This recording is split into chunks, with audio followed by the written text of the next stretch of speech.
Let's get together, right? The power of banding together. And you've been hearing all month from our Sacred Service Ministry team. And I don't really like this podium, but I can't actually carry any weight in my arms. So, it's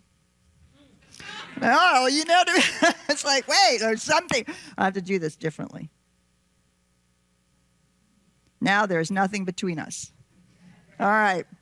So you've been hearing from our Sacred Service Ministry about how important it is to participate, volunteer. And it is so lovely to volunteer in a place like this. I started volunteering when I first walked into a CSL way back when in Seattle. The very first thing I did was I typed changes of address into a Rolodex. And I bet there are people in the room who don't know what those words mean. Or online with us. Take it out, type a new one, put it in. Oh my gosh. And then I worked in the little library that we had, and like Gary, getting involved saved my life. Taking the classes saved my life. Participating saved my life because I was seen and heard and encouraged to grow. And we do a lot of that here, which is so powerful for us as individuals.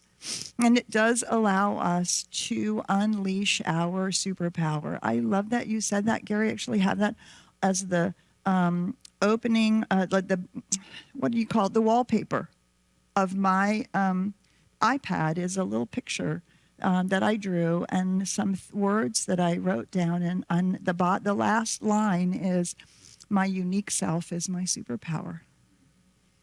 And so I love that. And yet, what we know is that it's just not all about us, is it? Ooh, man. It isn't all about us. And it's one of the reasons why we contribute and participate in communities and in the things that are important to us. And we get on PTAs because our kids are in school, or we work at the park, we volunteer at a park or the library because those things are really important to us. We contribute to climate change places, things that are working on that, or wildlife foundations, or all kinds of things with women's issues, trans issues, racism, people who are doing great work in the world. Right, and those are all the ways in which we contribute a part of who we are to these things that are important to us. But I believe that there is something beyond that, which is the banding together for good, for being a force for good in the world. And we have been exploring that with our consciousness raising events, with our democracy and advocacy events, and with ways to discover how do we band together, and who are we banding together with? Or maybe, are we banding together with anybody? One of the things that is so impactful to me about the science of mind is this idea of the infinite love. Not just that we co-create, not just that we can manifest, not just that we can demonstrate lives, but that there is this profound infinite love, which is the very presence of life itself, which is spirit pouring itself into creation, into each one of us, into all beings everywhere. And that when we tap into that love for all of creation, it invites us to tap into that one love. To all beings, trees, creepy crawlers, the winged ones, and to humanity, people everywhere. People who look differently than us, people that are having different experiences than us. Our neighbor, the person down the street, they don't have to be around the world. They might just be living in some other part of town or having some other kind of experience. And it seems to me that we have the opportunity to bring our spiritual principles and practices to bear that add to the way in which people have been banding together for decades, for centuries, for millennium as we have gathered in groups and we've gathered in ways that are designed, intended to be the forward movement of the expression of lives that work. There is that within us that calls us to the vision that we have. All of us want our lives to work. And we have come to realize that our lives can't work if everybody's life doesn't work in some form or fashion. And certainly if our planet stops working, game over, right? And so all of this is a call. It's a call to us to bring our love forward, and to recognize that love is not just a feeling, and it's not just something we send around the globe in our meditation, but love is also a verb. Love is a verb, and it is a way that we show up. And when we do this, I believe our spiritual imperative is to raise consciousness. I believe that is a spiritual imperative that we here at CSLDallas, here in the Science of Mind, here in the New Thought movement, that we are called to. There is a spiritual imperative in our practices and in our principles to raise consciousness and to speak and act for a world that works.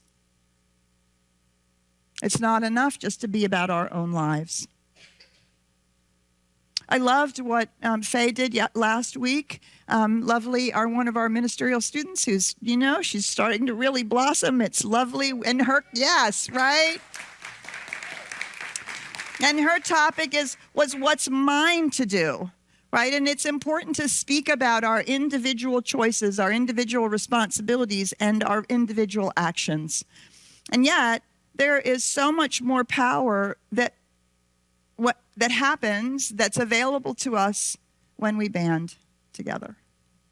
When we band together. When we band together in consciousness, when we band together in words, and when we band together in actions. So, I was really thinking about what are all the ways that we can think about the enormity of impact there has been when people have banded together. Well, in this country, we can think about the revolution. People banded together and resolved to an experiment. Are the people who wrote the documents perfect? Not by any means. Is the experiment perfect? Not by any means. But it's been an extraordinary experiment. And that experiment has been a whole new way of thinking about human beings and about thinking about government, thinking about civil society, thinking about the purpose of what it is to band together as a nation and what that means. We've been exploring that experiment since then.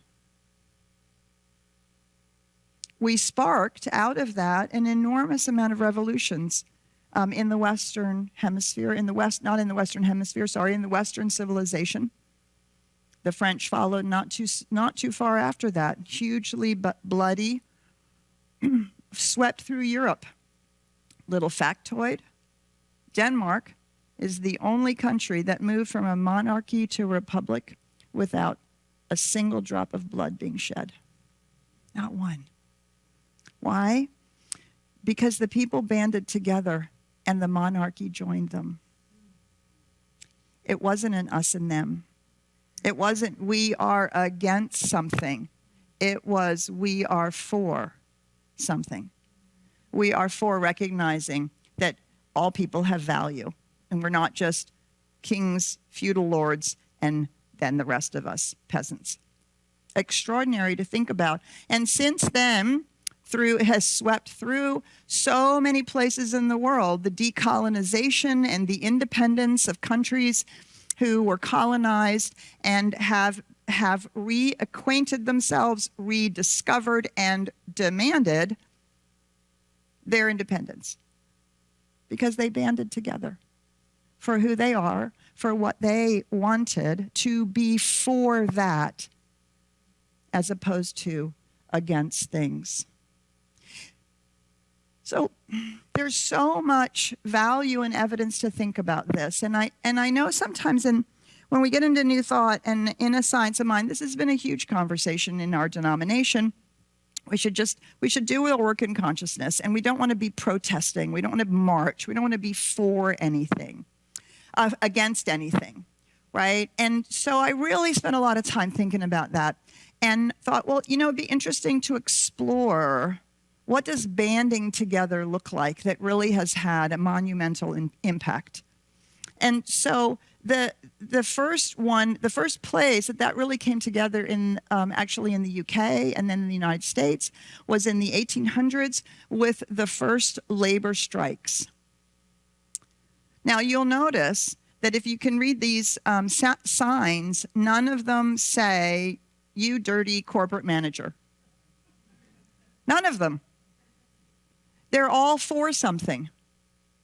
A whole series of strikes by a whole series of organizations forming labor unions, demanding well-being, demanding lives that work for people who work for something.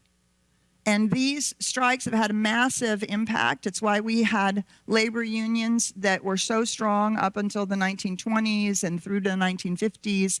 And an extraordinary thing, the expectation was that a family, if one person worked in that family, they should be able to buy a house, buy a car, feed their children, and send their kids to college if they wanted to. A life that worked. A life that worked. And when lives work like that, the whole system works. As we have seen today with the shrinking of the middle class, the whole system works when people are elevated for working for this. And they were able to do it because they banded together, right? It wasn't just one person going to the boss's office saying this isn't okay. And of course, that's the seed of our Labor Day. Right? That's the seed of our Labor Day celebration. There's a lovely African proverb that says, unless you call out, who will open the door? These people banded together to call out. Sweatshops aren't okay. Not being able to feed my family is not okay. Long hours that are impossible are not okay. We need these other things. We need our lives to work. And so when we band together, we start by calling out. This is what is needed.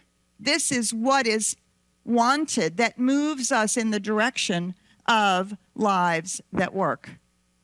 And we should not be afraid to call out, right? Spirituality and religion has an ancient history of prophetic voice.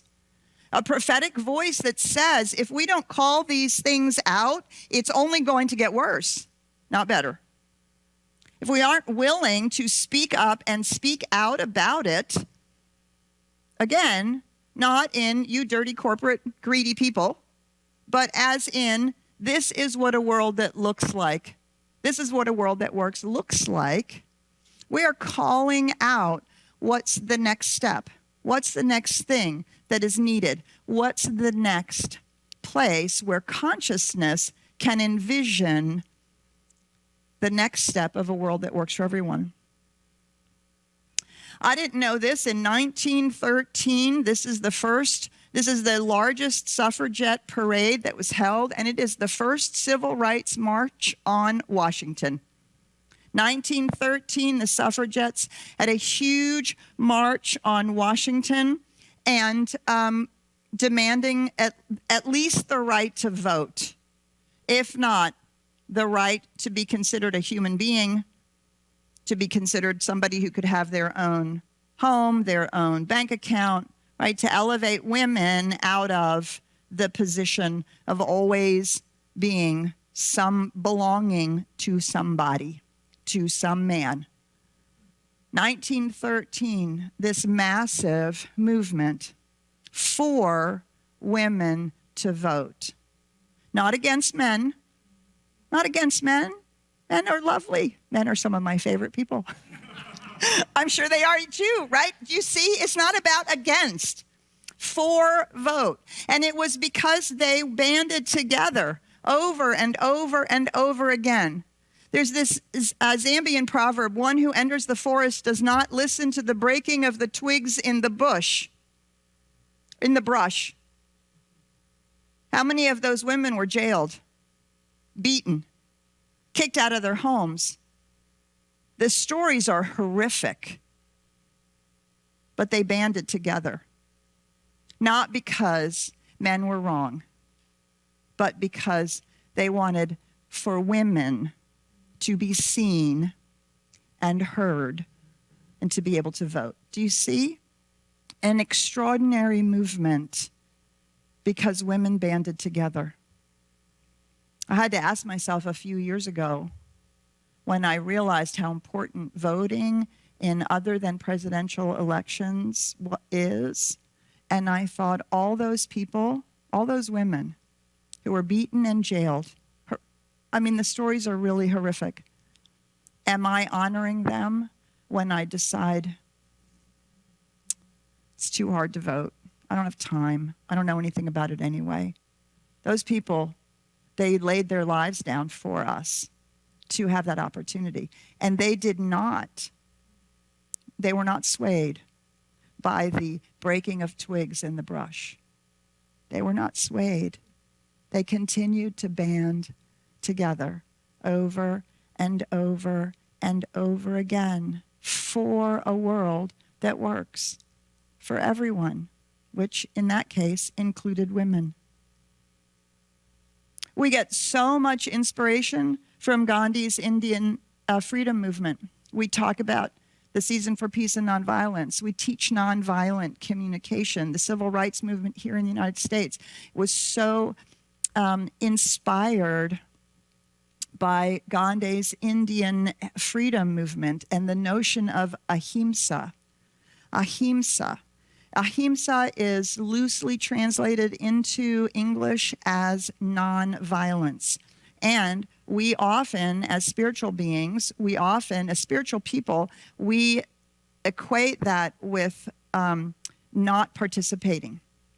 We equate that with potentially with not engaging, because we have a slightly we have a tendency to maybe think of nonviolence as passive. What it means, nonviolence, means not attacking. That's what it means. Not attacking. It doesn't mean not speaking, not standing, not walking, not demanding, not asking for independence of India.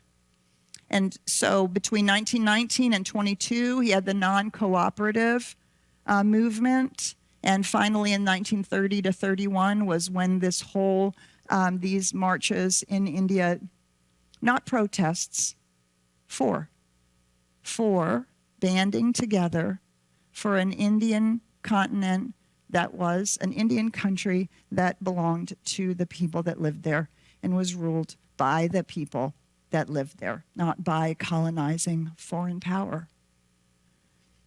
I love this particular African proverb. If you want to go fast, go alone.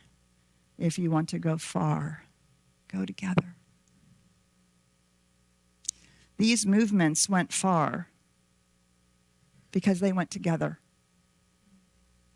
And they continue to go together over and over and over and over again, right? And we are the recipients of all that work. We are the heirs to people who have banded together for a world that works.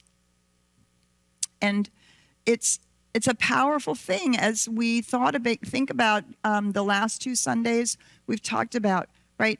We have to find the thing that we want to band together with. We can't band together with every one of them. It's too much. But if we band together with one and you band together with something else, right? And we all have our thing that we're banding together because of our purpose and our own passion, and because we discover what's ours to do, right? We can trust that other people are banding together for those other things, whatever that is, whether it's clean water or the animal shelters or homeless veterans. I mean, the list is endless of things that we can band together around. And to choose is a powerful science of mind practice. To take responsibility for our choices is cornerstone to our practice. And choosing by definition limits. I'm going to choose this, not that, right? And sometimes we have trouble with that because we don't want to limit spirit, right? But spirit is showing up as us, and it can't do anything until we choose this or that. But we don't have to go it alone. It's so interesting. I read an article. This article is the beginning of some really deep thinking around all of this. What is mine to do as a spiritual leader? How do I bring forward a prophetic voice that really recognizes that our spiritual imperative is the push and the call that we must answer in today's day and time? And this article talked about, I found this so fascinating, that you'll notice at one point that in the United States, most of these banding together movements, they ended for a period of time. And of course, they've sprung up again in the last 10 years. But there was a very interesting thing that happened at one point when a president said, we're going to talk about the 1,000,000 points of light of individuals. Each one of you is one of the 1,000,000 points of light. And what you do as an individual, what you do is what's going to make a difference. And a lot of our popular culture and, quite frankly, New Thought, Science of Mind, kind of got on that bandwagon. What you do and what you do and what you do is what matters. And we saw a dramatic decrease of people banding together because we were invited to think about, well, what can I do? And if you're like me, when I think about what I can do, I think about all the things that I have to do and all my work and all my family commitments and all of that stuff. And I think, oh my God, I don't know. What can I do? And if I feel overwhelmed or if I'm uncertain, I become paralyzed. And I'm ashamed to admit I don't do anything because I don't know what to do. But if I can band together, maybe that's something that I can at least contribute to. Do you see? And then we don't have to feel like we have to fix it. It's all on our shoulders. It's what I do. No, we can begin to band together. 1963, the Civil Rights March on Washington. 1 million people was the largest march on Washington at that time. They're called protest marches, but they're not. They're marches for civil rights, for the elevation of Black people to the same place in society that white people automatically have. Seems like a no-brainer to me. Apparently, it's not. Because they banded together. And they were not passive, but they were nonviolent. They acted, but they acted collectively. They banded together, supported each other. And more and more people banded with them because hearts and minds were called. Some were changed.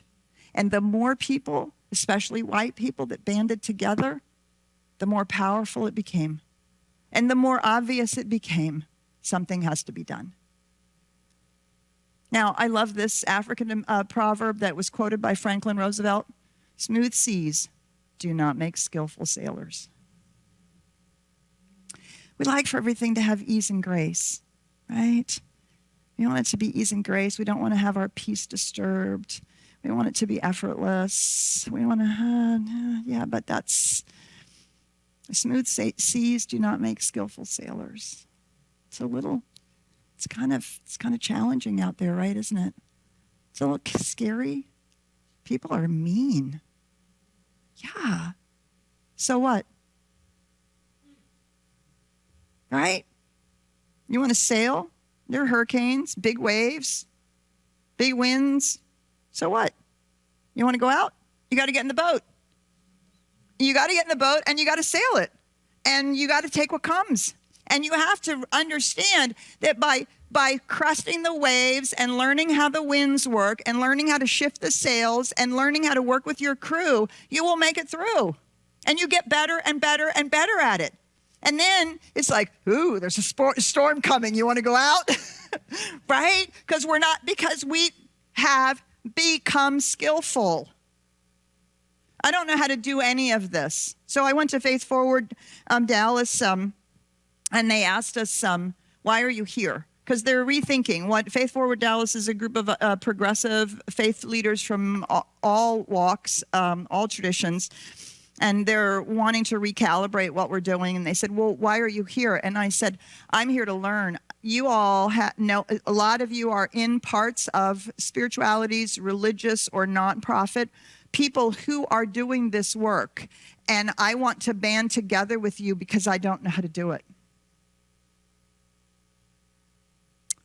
So we get more skillful people on the boat. Or we go apprentice on somebody else's boat who's a skillful sailor, right? And I'm surprised at how many times I pull back because I don't want my peace to be disturbed. Well, then I'm not really at peace, am I? Because now my peace is dependent on what's going on around me. My peace is dependent on the fact that there aren't any waves. And there isn't any wind, and everything is always a beautiful tropical summer day, and everything is always paradise. It's not always that way, though, is it? Right? Good luck with that. True peace is an inner state. Ernest Holmes says this, the world will go as it will, and it will always outpicture the unconscious beliefs of humanity. As we are evolving, that should change. But he said, knowing this should not in any way lessen our social obligation. It should allow us to do in the world what is ours to do with confidence and with peace on the inside. On the inside. Because we know that we're using our principles and our practices and we're banding together with others, which makes the whole thing have more power and more impact. This is the largest gay pride parade in the world. Sao Paulo in Brazil, 4 million people. Last year, 4 million people, right? The largest pride parade in the world. The first pride parade was in, I think, in 1970, was the first pride parade in response to the Stonewall incidences and killings. And that has grown ever since. People banding together. And I don't know if you've never been to a pride parade, you should go, right? Why? Because it's an expression for people being who they are. It's not about you're not right and you're not right and you stop doing it and you stop doing it. It's about, hey, this is who I am. This is who we are. Let's celebrate it. And I love this African proverb, little by little grow the bananas. Right? Little by little, that started in 1970 with a few hundred people who were willing to stand together in a public places in San Francisco and Los Angeles and a couple of other places. Little by little, by little, by little, 4 million people in one pride parade in 2023. Banding together. And when we band together, do you see, we become a larger ball on which other people can attach. Does that make sense to you? right? If you're listening, there's not a whole lot of attachments, but the bigger it grows, there's all kinds of ways in which people can band together with the same thing. There's just lots more opportunities for banding together. And we've seen this in the whole LGBT, and now, of course, we're facing what's happening with our transgender beloveds.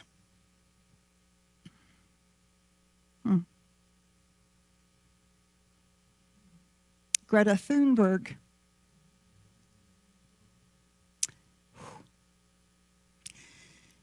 In the summer of 2018, she sat outside her school as a single human being with a sign. Climate change is killing us. That year, kids from schools all over the world left their classrooms. Not because they hated school, not because they were against the teachers or against school, but because they were for their future. This march here is part of the largest banding together that has ever happened globally at one time. On September 2nd, 2019, 6 million people across 150 countries banded together for our planet, and to recognize that climate change is a real thing, and to ask for people to make a change, to ask for us to take care of this beautiful planet that is our home. That was one person who started it, but the impact she has and has had is because people banded with her. People banded together. I love this proverb. This is great. A chattering bird builds no nests. So busy chattering and flickering and doing its thing, right? It can never pick up the twig to build the nest.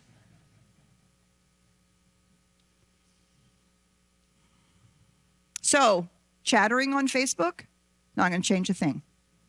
It's not. That's why we do the democracy and advocacy training, to learn where the words actually are, to be speaking truth to the right power, the right person, the right committee, the right people, right? Just chattering on Facebook or chattering with our friends. Isn't it awful? It's horrible. Oh my God, I can't believe this is happening.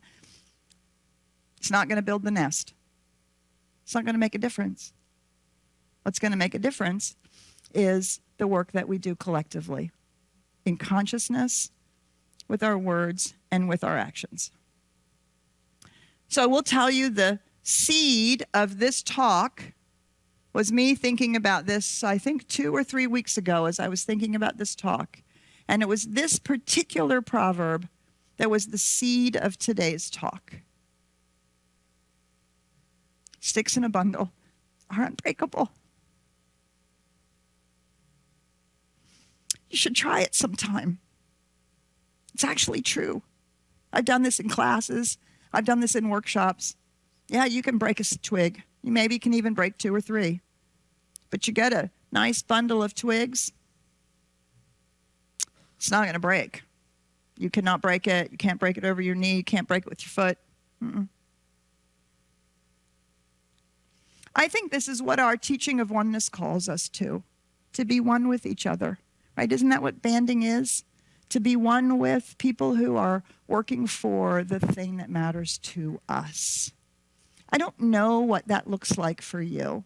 I'm not even sure I 100% know what it looks like for me. But I want to be one of those sticks. And I invite you to be too. Because truthfully, we are all in this together. Just as CSLDallas needs you, humanity and the earth, it does too.